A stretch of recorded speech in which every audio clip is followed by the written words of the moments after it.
demand for the capacity to supply, there is a role in public policy to negotiate with society and establish a mandate.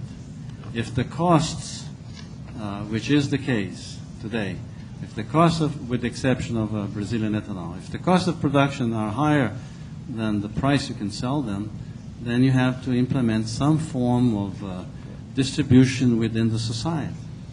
So it's very clear. If there is a problem with meeting demand, I mean, the supply is larger than demand, there is a role for public policy to play. And the thing is, in the case of Brazil, without that, we would not have done it. And without that, we would not have achieved the scale that allowed technological development to move in and duplicate or triplicate the yields and so on and so forth. So you can create the scale if for the larger society it is a useful benefit. You can create that demand initially by many forms of public policies, including mandates. The wisdom here lies in not having subsidies forever. Having some kind of a sunset date for subsidies so that there is sufficient drive to keep improving technology and lowering costs. Thank you. Well, one more question here for Paulo Sotero. In general, what motivates countries the most for the establishment of public policies on biofuel developments? Is it climate change mitigation or energy security diversification? It has been energy security, it's emergencies. What motivates governments to action are emergencies, always, or most of the time. Sometimes you have brilliant people that will put people together and be creative and innovative. In our case, I think in the case of the United States also has been fuel security and remains, I think, a very important motivation. Brazil has more space to continue to do that than the United States. The United States has really a very tricky problem in terms of the energy supply. We in Brazil have more room because, well, we have this wonderful plant. We can do lots of things with this. Again, you know, but to me the challenge is not even the first generation, the second generation ethanol, etc. The challenge is how society in Brazil uses this. That has been, you know, as I said this morning, this industry or this activity of growing sugarcane historically has been associated with so much pain in this country. And in the last 30 years, it has helped Brazil renew itself. It has given and helped energy independence. It has helped to promote people socially. It has, so it's such a good story that I hope that this is one of the vehicles that will propel Brazil to a higher quality of everything, of education, of innovation, of and obviously of public policy, because that's what it is about. So I see this as a huge opportunity. Are we going to take it? Are we going to use this opportunity?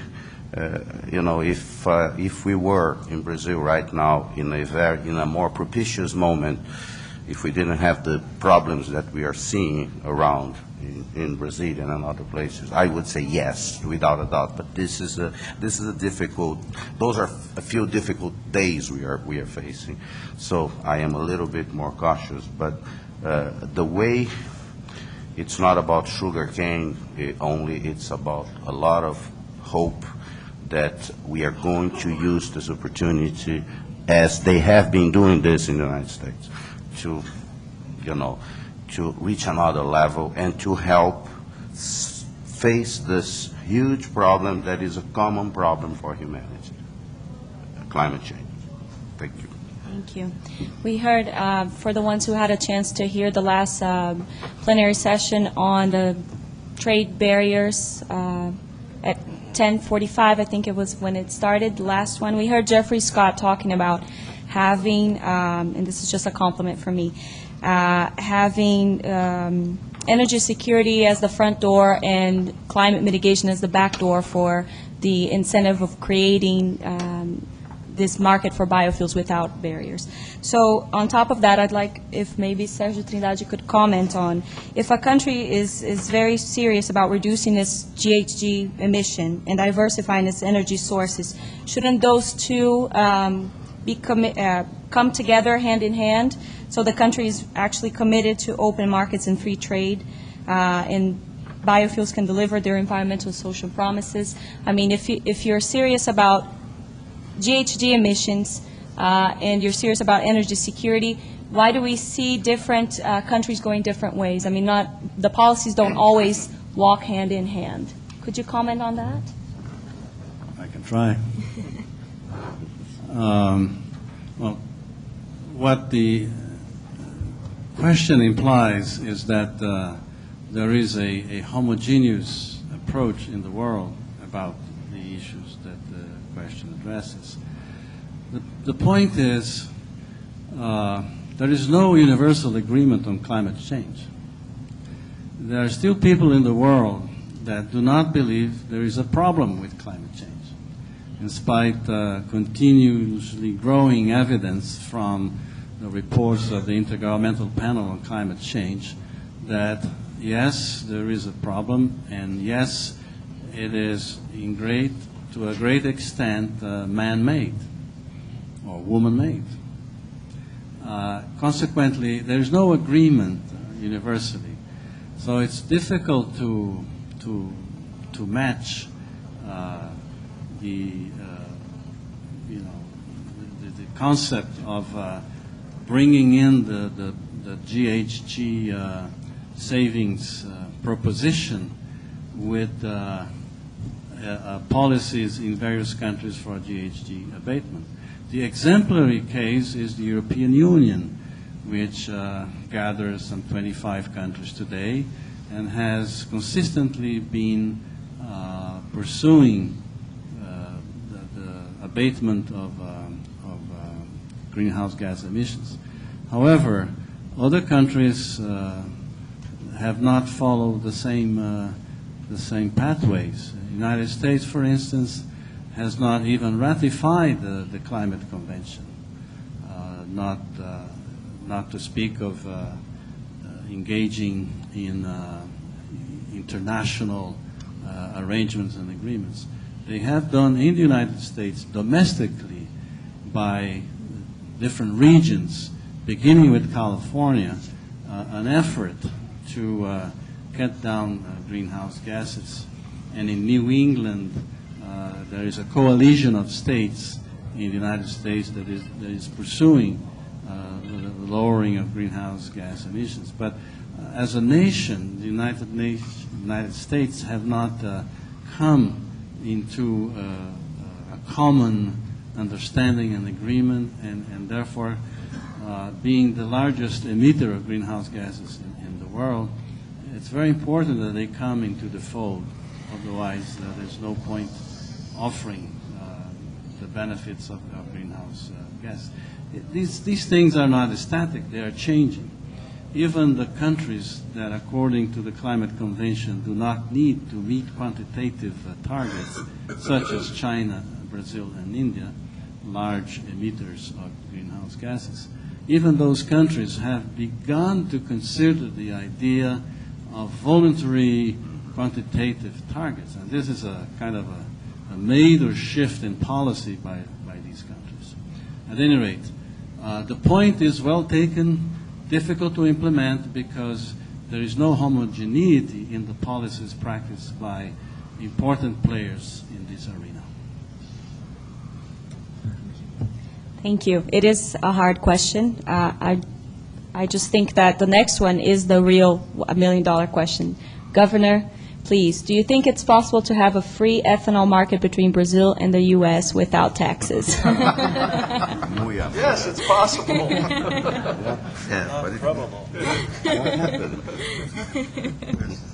I was anticipating that question. And it's a good one, and I do think that, like other trade issues, this one will be resolved. I know that the administration is aware of the valid questions and concerns, and we are discussing this at the U.S. Congress. There's some discussion there and about that issue, and a difference of opinion even within the United States Congress, which is good to have a healthy debate and a discussion. I can tell you that one of the goals that will help us with respect to the tariff is the infrastructure in the United States. We have to build out the biofuels infrastructure so that we can more efficiently transport and market these new products. That has come a long way in a relatively short period of time, and it's another area where public policy is helping to drive the build out of that infrastructure sooner than later. When we have that in place, that will take some pressure off our producers. But I welcome the discussion. I think it's important we understand the concern, and not unlike other trade issues around the world, this one needs to get resolution, and I think with thoughtful leadership and dialogue it will over time. Thank you, Governor. I think we can't forget Mr. Lee here is representing China, who's also another global player that plays an important part in opening these markets, not only for the production to consume internally, but also for the other countries that are planning to produce and are searching for markets to sell to. So, Mr. Lee, we were talking about before the session, and he mentioned that the government in China has lowered the tariff to 5%, so signals that China wants to also play at this. So I think we're, of course, please.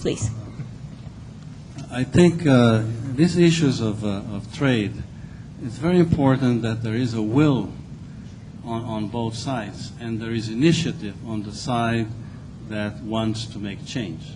With respect to China, in November 2008, I was able to organize inside the National Reform and Development Commission, which is the body in China that deals with tariffs. It's equivalent to the Ministry of Planning in Brazil, but they also deal with tariffs there. And the issue was that we're trying to put forward to them, and I was not alone. I was bringing in a Brazilian ethanol manufacturer that wanted to encourage China to open the market. And we made the case that China is bound to consume larger and larger amounts of biofuels, and there are limitations in China to achieve sufficient volume to satisfy its growing and large demand. At that time, November 2008, fuel ethanol was, the tariff for fuel ethanol was the same as potable ethanol, which, as you know, in all countries is the highest tariff for alcohol. And, of course, internally, the Chinese were already in a process